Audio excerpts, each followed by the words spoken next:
Yo, what's up mga kaibigan? Nalina tayo magkwentuhan. Ang pinakamahal na bentahan ng ticket sa isang game ngayong season ay naganap na nga kanina sa bakbakan ng Los Angeles Lakers at New York Knicks. Ito nga ang nag-iisang bisita na LeBron James sa Knicks sa season na ito. And who knows kung ito na nga ang huli niyang game sa legendary Madison Square Garden. Dahil once a year lang nga mga kaibigan bumisita ang Lakers dito. And who knows kung may injury nga siya sa mga susunod na taon at hindi na makapaglaro dito.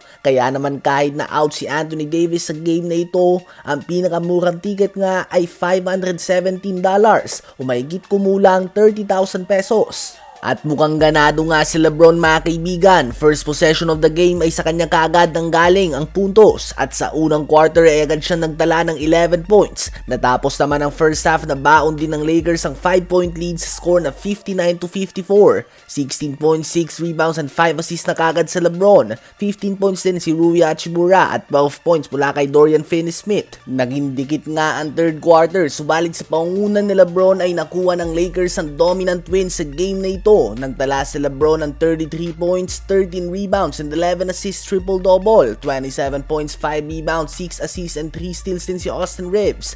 21 points si Rui Hachimura, 15 points si Max Christie at 15 points din mula kay Dorian Finney-Smith. Kailan pa nga ba mangyayari ulit ang ganito? Isang once-in-a-lifetime type of athlete na naglalaro pa din at a very high level sa edad na 40 years old sa legendary arena na kung tawagin The Mecca, Madison Square Garden. It's safe to say na sulit naman ang ginastos ng mga fans sa inabangan ang moment na ito. Habang nakaligtas naman ng Denver Nuggets, tinalo nga nila ang Charlotte Hornets sa walang LaMelo Ball, Brandon Miller at iba pa sa dikit na score na 107-104.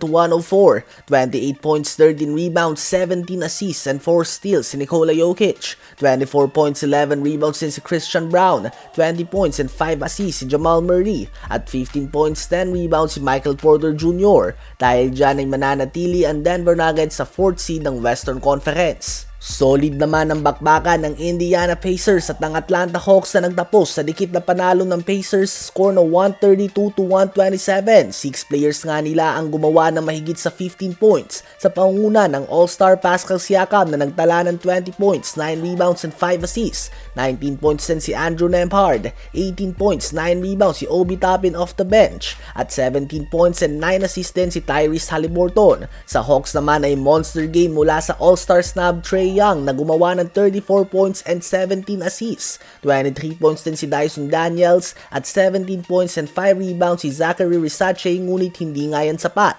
Patuloy naman ang pagkakalat ng Orlando Magic at tinalo nga sila ng Utah Jazz na may 8-game losing streak patungo sa game na ito sa score na 113-99. Nanguna dito ang 22 points and 8 assists ng trade candidate Colin Sexton.